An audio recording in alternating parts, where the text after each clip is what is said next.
Wirya Carita mempersembahkan kisah karya Apung Suwarno berjudul Keris Kyai Setan Kober.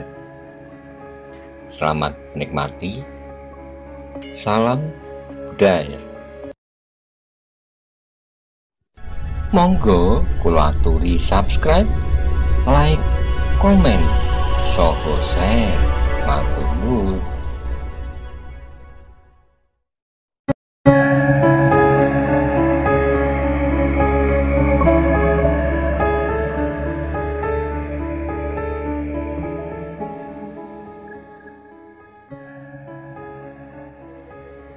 Sambil terus mengunyah makanan, angan-angannya terus melayang, mengembara tinggi di awan. Terbayang kembali ketika setahun yang lalu dirinya berjalan sendiri dari daerah Semarang menuju ke arah matahari terbenam. Dari bandar Berkuto, Karebet membawa sebuah bungkusan kecil berisi dua lembar pakaian dan beberapa makanan, berjalan ke arah barat menerobos semak dan perdu. Berenang menyeberangi dua sungai besar dan sampailah ia di hutan yang lebat, Alas Roban. Matahari yang berada di atas kepalanya tidak mampu menerobos lebatnya hutan. Dan Karebet pun berjalan semakin ke tengah hutan yang rapat dengan pepohonan yang tinggi. Alas Roban yang penuh dengan pohon-pohon besar seperti bayang-bayang hantu yang tangannya siap menerkam. Tapi yang akan diterkamnya adalah Karebet, ayam jantan dari Pengging. Seorang pemberani keturunan Raja Majapahit, cucu buyut Raja Majapahit Prabu Brawijaya Pamungkas. Karebet berjalan terus dan ketika dilihatnya di dekat sebuah pohon munggur, ada sebatang pohon yang roboh melintang di tengah jalan. Maka Karebet berniat beristirahat duduk di situ, perutnya yang memang sudah terasa lapar minta segera diisi. Kemudian diambilnya dari dalam bungkusan yang dibawanya sebuah ketela rebus. Ketela ini terasa manis, kata Karebet iri. Ketika Karebet sedang makan, didengarnya ada suara berisik yang lemah dan dengan panggraitonya yang tajam.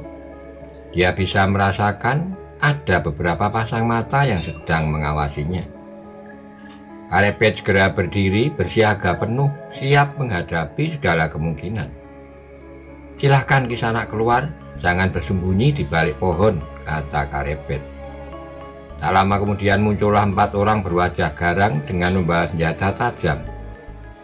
Mereka mengepung Karebet. Begal Alas Roban, kata Karebet. Bondo Ponyowo, gertak perampok yang berjambang lebat.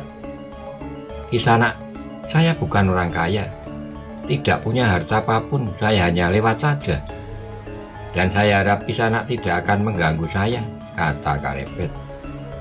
Serahkan bungkusan yang kau bawa, kata perampok yang bertubuh tinggi kurus. Bungkusan ini hanya berisi selembar kain dan sedikit makanan. Tidak ada barang berharga apapun di dalam bungkusan ini, jawab Karebet. Serahkan bungkusan itu atau kau memilih mati di sini, sambungnya lagi. Berhadapan dengan gerombolan begal Alas Roban, Karebet merasa tidak ada jalan lain selain bertempur. Ambillah bungkusan ini kalau kau mampu, kata Karebet bersiaga. Terdengar suitan nyaring dari pemimpinnya dan keempat begal Alas Roban segera menyerang Karebet. Dengan tangkasnya Karebet menghindari ayunan golok perampok yang bertubuh tegap gagah. Tapi belum juga kakinya berdiri mapan. Pedang pendek perampok bertubuh tinggi mendesir di samping telinganya. Setelah itu disusul tusukan pedang yang hampir bersamaan dari 2 perampok lainnya. Tubuh Karebet bergerak cepat, serangan lawannya dapat dihindari, bahkan ujung jarinya bergerak cepat akan menyentuh leher pemimpin perampok. Tapi terpaksa ditarik kembali karena datang serangan tebasan pedang pendek perampok lainnya. Karebet melompat ke belakang, tapi begal Alas Roban tidak melepaskannya. Keempat perampok itu bergantian menyerang dirinya. Sebuah pedang terjulur ke arah lambung, memaksa Karebet menghindar dengan menggeliat ke samping. Disusul datang serangan tendangan kaki dari pemimpin begal. Alas Roban tidak ada jalan lain selain menangkis dengan sikunya. Saat kemudian terjadi benturan keras, siku Karebet menangkis tendangan kaki pemimpin perampok. Dan akibatnya membuat pemimpin perampok terkejut. Siku Karebet bergetar, tapi kaki pemimpin perampok itu terpental. Terlempar ke belakang, terlihat dia berguling sekali, lalu dengan susah payah dia berusaha berdiri, siap untuk menyerang Karebet sekali lagi. Berapa saat telah berlalu, perkelahian masih berlangsung cepat. Pemimpin gerombolan begal Alas Roban menjadi heran. Sudah sekian lama mereka mengeroyok seorang pemuda, tapi belum bisa mengalahkannya. Jangankan mengalahkan lawannya yang masih muda, menyentuh tubuhnya pun mereka tidak mampu. Dengan sepenuh tenaga, pemimpin perampok memainkan goloknya, tapi alangkah terkejutnya ketika telapak tangannya menjadi sakit ketika goloknya seakan-akan membentur sebuah perisai yang tidak terlihat, yang hanya berjarak sekilan dari tubuh pemuda perkasa itu. Setelah dilihatnya berulang kali, ternyata semua senjata perampok satu pun tak ada yang mampu menyentuh tubuh pemuda itu. Semuanya membentur tameng tidak terlihat yang berjarak sekilan dari tubuhnya. Anak ini memiliki sebuah ilmu kebal yang luar biasa. Ajian apa ini? Tanya perampok itu di dalam hatinya. Ternyata bukan hanya gerombolan begal Alas Roban saja yang terkejut melihat benturan senjata dengan perisai yang tidak kasat mata di tubuh Karebet yang berjarak sekilan. Seseorang yang sedang berdiri bersembunyi di balik pohon munggur juga melihat perkelahian itu dengan heran. Tapi ternyata anak semur itu sudah mampu menguasai aji lembu sekilan, kata orang tersebut di dalam hati, dan ia pun semakin memperhatikan gerak Karebet lebih tajam lagi. Karebet merasa perkelahian itu sudah cukup lama, maka ia pun berniat untuk mengakhirinya, dan dengan sebuah tendangan mendatar, tumitnya mengenai pinggang salah seorang perampok, lalu tangannya bergerak cepat memukul tangan yang memegang pedang. Perampok itu hanya merasa tangannya bergetar keras, dan saat kemudian ternyata pedangnya sudah berpindah ke tangan lawannya. Lihat lawannya kini memegang sebuah pedang, begal Alas Roban merasa tidak akan mampu mengalahkan pemuda perkasa itu. Maka pemimpin perampok dengan cepat membuat suatu keputusan untuk menyelamatkan diri. Kejap kemudian terdengar sebuah suitan nyaring, dan keempat gerombolan begal Alas Roban yang ganas dengan cepat melarikan diri masuk ke dalam gerumbul pepohonan di tengah hutan.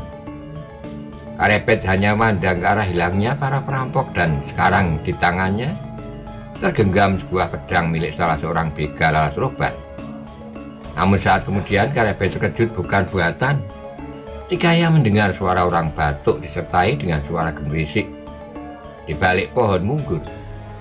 Ternyata seseorang bersembunyi di balik pohon munggur tanpa diketahuinya, dan suara napasnya tidak dapat ditangkap oleh lantipnya Panggraita.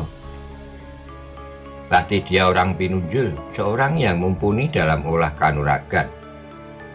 Karebet tidak sempat berpikir siapa orang yang telah bersembunyi di balik pohon.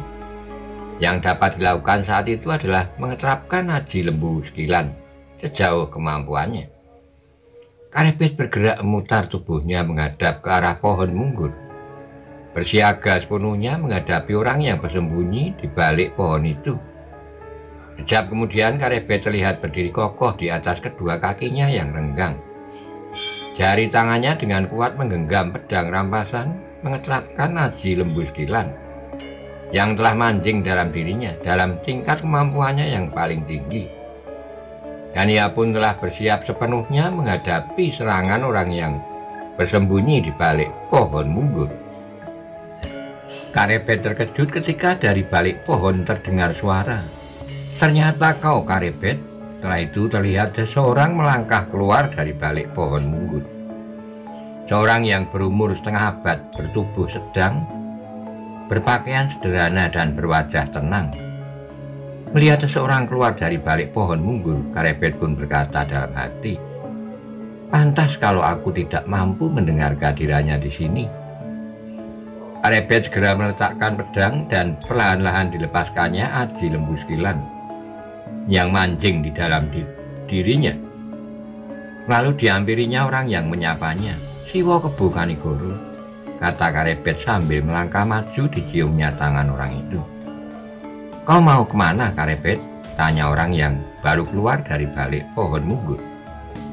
"Mau pulang ke desa Tingkir, wo," jawab Karebet. "Mengapa kau berada di alas roban?" tanya orang itu. "Saya mau menuju arah ke selatan, wo, melingkar melalui kaki Gunung Perahu, Sumbing dan Sindoro," jawab Karebet. Orang itu wonya Karebet Kebo Kanigoro, kakak dari ayahnya Kebo Kenongo, tersenyum. "Karebet, berhati-hatilah dengan aji lembu sekilan. Ilmu itu jangan kau gunakan setiap saat. Kau harus pandai mengatur kapan waktu yang tepat untuk menggunakan aji lembu sekilan itu." "Ya, wo," sahut Karebet. "Karebet, aku dengar beberapa condro yang lalu kau mengalahkan 5 orang perampok dari Sungapan Kaliserayu. Dan kau bunuh salah seorang dari mereka?" tanya Kebo Kanigoro. "Ya, wo," jawab Karebet heran. Dari mana wonya bisa mengetahui perjalanannya ketika menyusuri Kaliserayu? "Terpaksa, wo. Dia adalah pemimpin perampok yang tidak mau menyerah. Terpaksa saya bunuh." "Ia berbahaya, wo," kata Karebet lalu. Ia pun bertanya, "Siwo dari mana?" "Dari barat, aku dari Tegalarang," sahut Kebo Kanigoro. "Ketika aku dengar suara sebuah suitan nyaring, aku berlari menuju ke sini dan ternyata aku lihat kau sedang berkelahi." "Ya, wo, mereka begal alas roban," sahut Karebet. "Ya," kata Kebo Kanigoro. "Karebet, kalau kau pergi jangan terlalu lama. Ingat biungmu. Berada di rumah sendirian, kasihan dia." "Ya, wo," jawab Karebet. "Baiklah Karebet, kita berpisah di sini," kata Kebo Kanigoro. "Ya, wo," kata Karebet lalu diciumnya tangan Kebo Kanigoro. Setelah itu mereka pun berpisah. Kebo Kanigoro menuju ke arah timur, sedangkan Karebet melanjutkan perjalanannya pulang ke Tingkir melalui jalan yang terjal di kaki Gunung Perahu, Sumbing dan Sindoro. Tapi Karebet yang sedang berjalan di tengah alas roban ke arah selatan terkejut sehingga tersedak ketika pundaknya dipegang lembut oleh sebuah tangan keriput seorang perempuan tua. "Ngir Karebet, makannya tanduk, ngir. Tambah nasi lagi biar perutmu kenyang." Karebet tidak mampu menjawab lamunannya ketika sedang bersama wonya Kebo Kanigoro di alas roban. Hilang seperti awan tertiup angin kencang. Lamunan yang bergerak berurutan seperti beberapa buah gambar telah berganti menjadi sebuah kenyataan yang ada sekarang. Saat ini Karebet sedang berada di rumahnya di desa Tingkir, sedang makan nasi ditunggui dan dilayani oleh biungnya, Nyai Ageng Tingkir, yang sangat menyayanginya. Karebet yang tersedak merasa lehernya seakan-akan tercekik lalu diambilnya air kendi. Ia pun minum air yang agak banyak untuk mendorong makanan yang tersangkut di lehernya dan dengan penuh kasih sayang seorang biung, Nyai Ageng Tingkir melayani anak angkatnya makan. "Karebet, lain kali kalau kau pergi jangan terlalu lama, ngir. Biung merasa sepi di rumah sendiri," kata biungnya. "Ya, biung, untuk beberapa condro ke depan aku akan menemani biung di rumah," jawab Karebet. Nyai Ageng Tingkir tersenyum, tangannya yang lemah dan keriput menyentuh lengan Karebet. "Lenganmu keras sekali, ngir. Biung sudah tidak kuat lagi mengudangmu." Karebet menjadi heran ketika mendengar perkataannya. "Nyai Ageng Tingkir, biung ingin mengudangku," kata Karebet perlahan-lahan.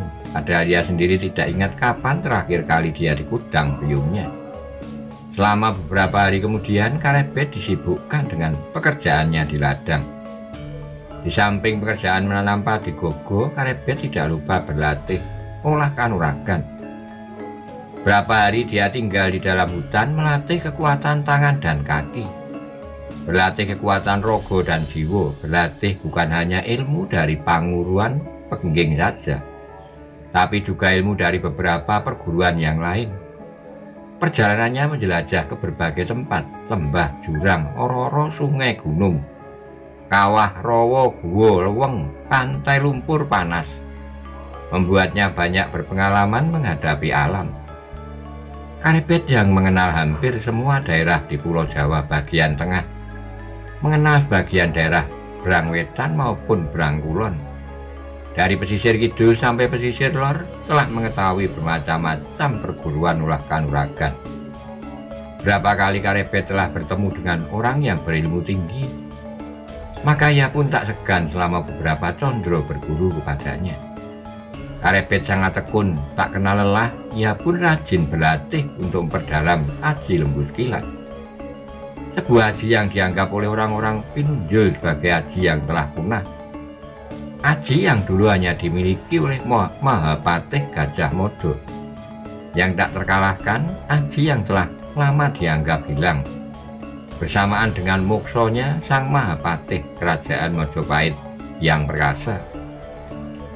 Selain aji lembu sekilan, beberapa ilmu dari berbagai perguruan di daerah kekuasaan Kesultanan Demak juga telah dikuasainya.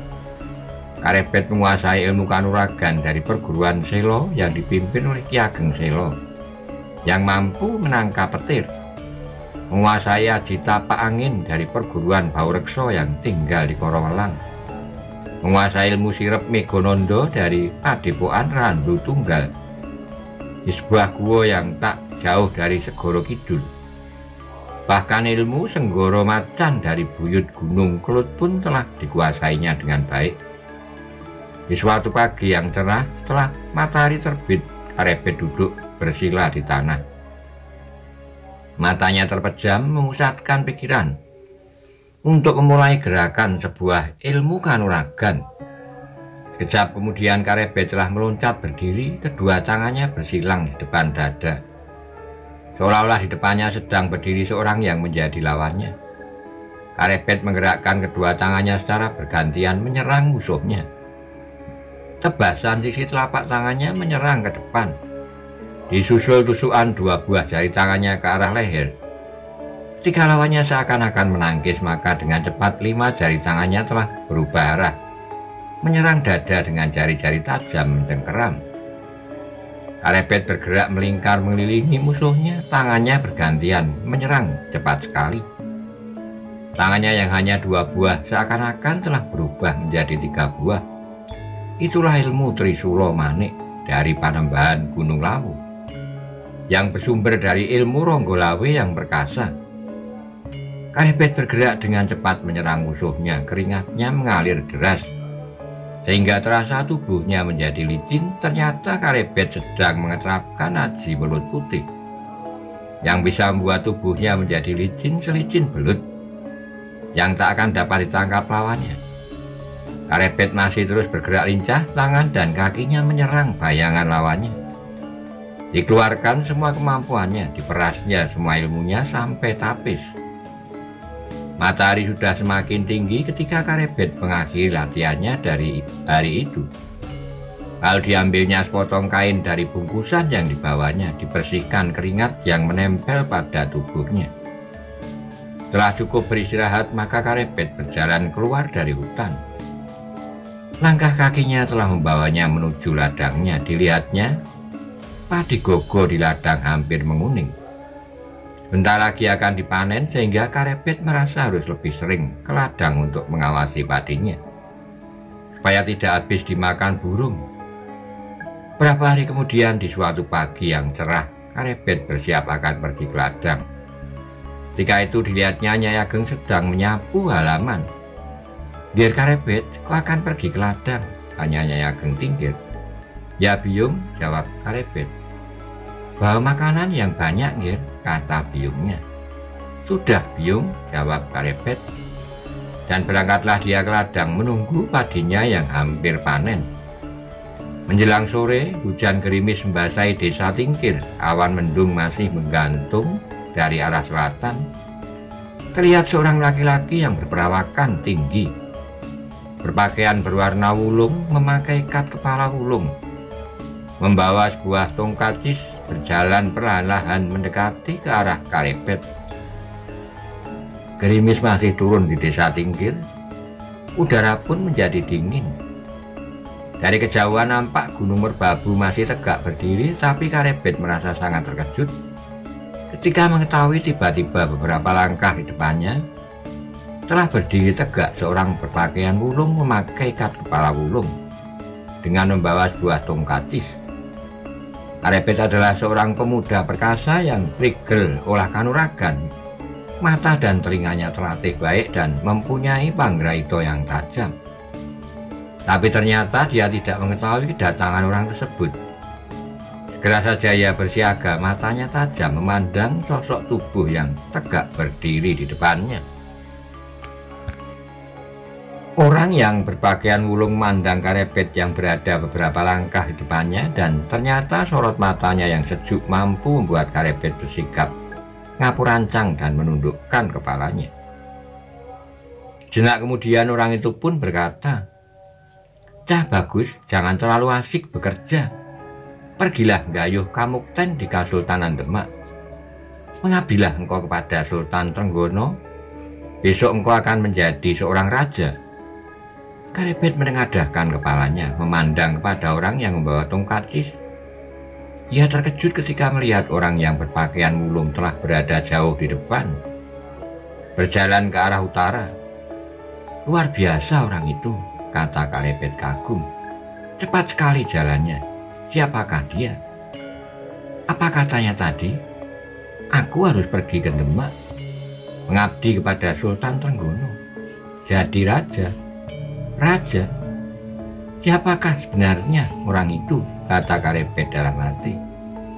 Dan sederet pertanyaan muncul melingkar-lingkar di angan-angan Karebet. Gerimis semakin rapat. Karebet ingin cepat pulang menemui biungnya. Lalu dipotongnya satu buah pelepah daun pisang, kemudian dipakai untuk melindungi kepalanya dari air hujan. Dan dengan cepat Karebet berjalan pulang ke rumah.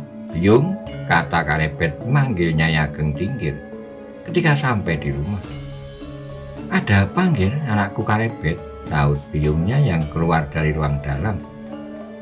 "Biung, ketika aku sedang menunggu padi gogo, lalu ada seorang datang dan berkata supaya aku mengabdi ke Demak.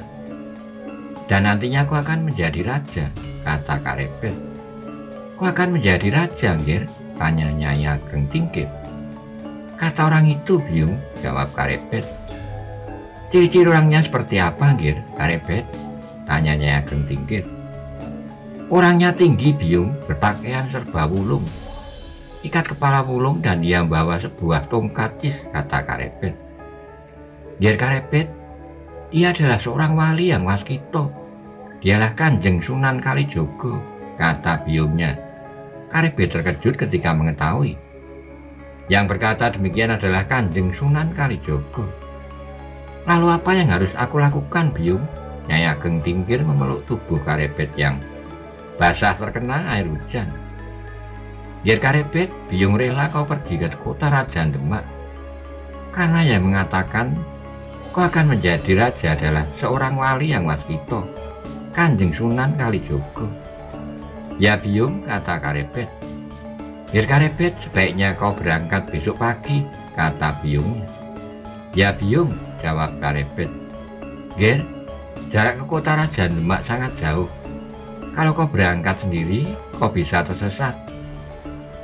Biarlah besok dua orang pembantu kita, pamanmu Suto dan pamanmu Noyo, mengantar kau ke kota Raja Demak. Mereka sudah pernah ke sana, mereka sudah tahu jalan ke kota Raja Demak," kata Nyai Ageng Tingkir. "Di kota raja ada pamanmu namanya Ki Ganjur. Sekarang ia bekerja di dalam Suronatan. Temui dia di sana," kata biungnya. "Ya, Biung," jawab Karebet. Malam telah larut. Malam yang sepi di desa Tingkir. Sayup-sayup terdengar suara kentongan yang dipukul dengan irama Doromuluk, yang kemudian disaut oleh suara kentongan di rumah Nyai Ageng yang dipukul oleh pembantunya. "Doromuluk, sudah tengah malam," desis Nyai Ageng Tingkir yang tak dapat memejamkan matanya. Angan-angannya melayang tinggi teringat kepada ayah Karebet, Ki Ageng Pengging dan Nyai Ageng Pengging, yang telah meninggal dunia dan telah memberikan seorang anak angkat kepadanya. Meskipun Karebet hanya seorang anak angkat, tapi kasih sayangnya kepada Karebet telah sok glogok tanpa wates. Sudah balung sungsung. Semua kasih sayangnya tertumpah kepada Karebet.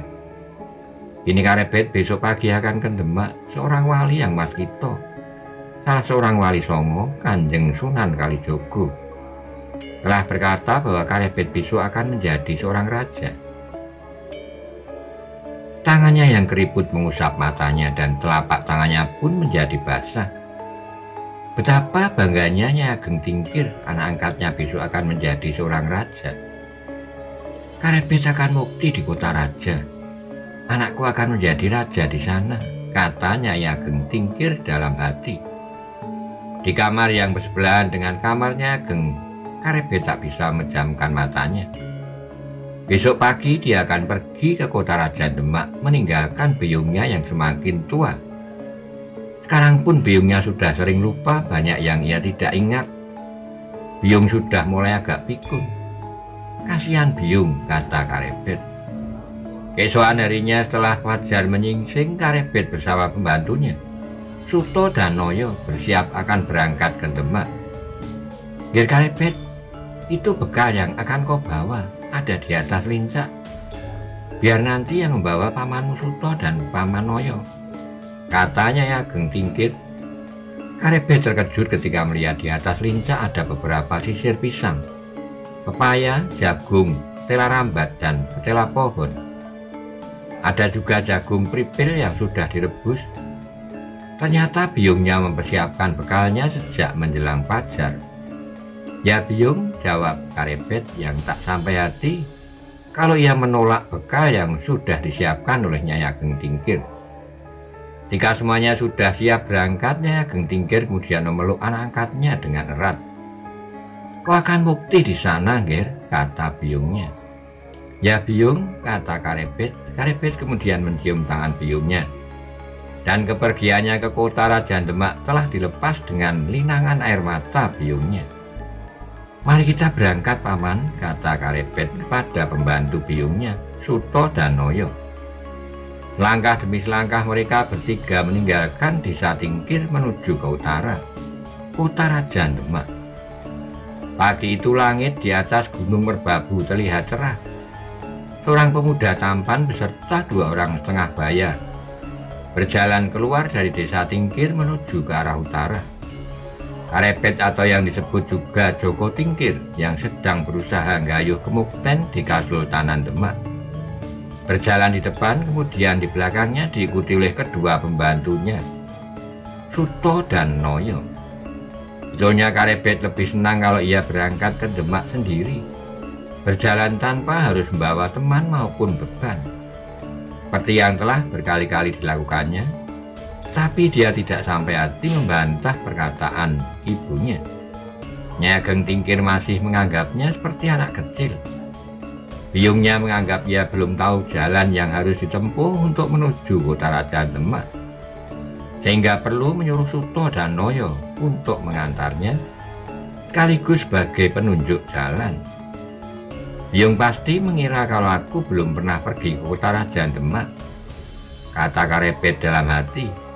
Padahal sewarso yang lalu dia telah 2 kali mengunjungi kota Raja Demak. Perlahan-lahan matahari terus mendaki langit, semakin lama semakin tinggi. Ketika perjalanan mereka bertiga melintasi sebuah sungai kecil, Karebet pun bertanya, "Jalan mana yang harus kita lewati, Paman?" "Kita berjalan lurus ke utara, belum sampai di rawa itu, masuk ke hutan sampai tembus ke Sungai Tuntang," kata Suto. "Ya, setelah sampai di Sungai Tuntang, kita nanti berbelok ke kanan, menyusur sungai itu dan akan sampai di kota Raja Demak," sambung Noyo. "Paman, kalau kita lewat dekat dulu Sungai Tuntang, kita memutar terlalu jauh. Sebaiknya kita ambil jalan yang lebih dekat.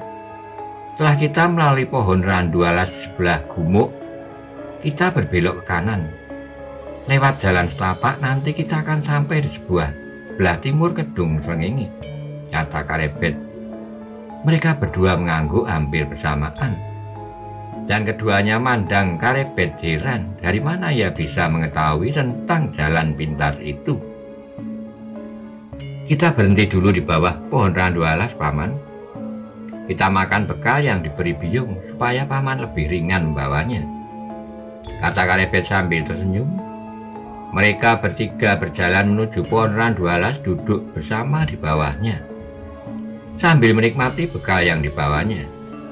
Suto mengeluarkan beberapa bungkusan yang berisi jagung pripil rebus yang dimakan bersama dengan secuil kelapa muda. Jagung rebus, Paman, gurih, kata Karebet. Ya, sahut keduanya. Pisang dan pepayanya dimakan, Paman, kata Karebet. Mereka bertiga makan sampai kenyang. Suto lalu mengambil dari bungkusannya 3 buah bumbung berisi air minum. Airnya kita habiskan, nanti kita isi di mata air di sebelah bumbu itu, kata Suto. Setelah istirahat dirasa cukup, mereka pun melanjutkan perjalanan. Setelah melewati pohon randu alas tempat mereka beristirahat, Karebet pun berbelok ke kanan. Jalan setapak yang menuju arah ke Kedung Srengenge masih belum terbuka penuhnya, sehingga Joko Tingkir perlu membuka jalan. Diambilnya sebuah pedang pendek yang dibawanya, dan dengan tangannya yang terampil, Karebet bekerja membuka jalan, memotong dahan dan sulur yang mengganggu perjalanan mereka. Dan ketika mereka bertemu dengan sebuah mata air yang mengalirkan air yang bening, mereka pun mengisi bumbung tempat air minum hingga penuh. Matahari sudah condong ke barat ketika mereka bertiga semakin dekat dengan Kedung Srengenge. Paman, itu Kedung Srengenge sudah kelihatan. Kita berjalan sedikit memutar, jangan lewat Kedung Srengenge, kata Karebet. Ya, sahut Suto dan Noyo bersamaan. Mereka merasa takut lewat Kedung Srengenge. Kedung yang tenang tetapi menyimpan banyak buaya di dalamnya. Keduanya saling berpandangan heran. Mereka yang diperintah oleh Nyai Ageng Tingkir untuk menunjukkan jalan ke Demak, tetapi malah Karebetlah yang menjadi penunjuk jalan. Mereka berjalan terus. Kedung Srengenge sudah berada jauh di belakang mereka. Apakah kita bisa sampai ke kota Raja Demak sebelum hari menjadi gelap? Tanya Suto kepada Karebet. Tidak bisa, Paman, kita terpaksa bermalam di Merapen, kata Karebet. Merapen, kata keduanya. Di tempat itu terdapat api yang keluar dari dalam tanah. Kita berjalan ke sisi sebelah barat sungai saja. Kita menyeberang di sini, Paman. Di sini agak dangkal, sehingga kita tidak usah berenang, kata Karebet.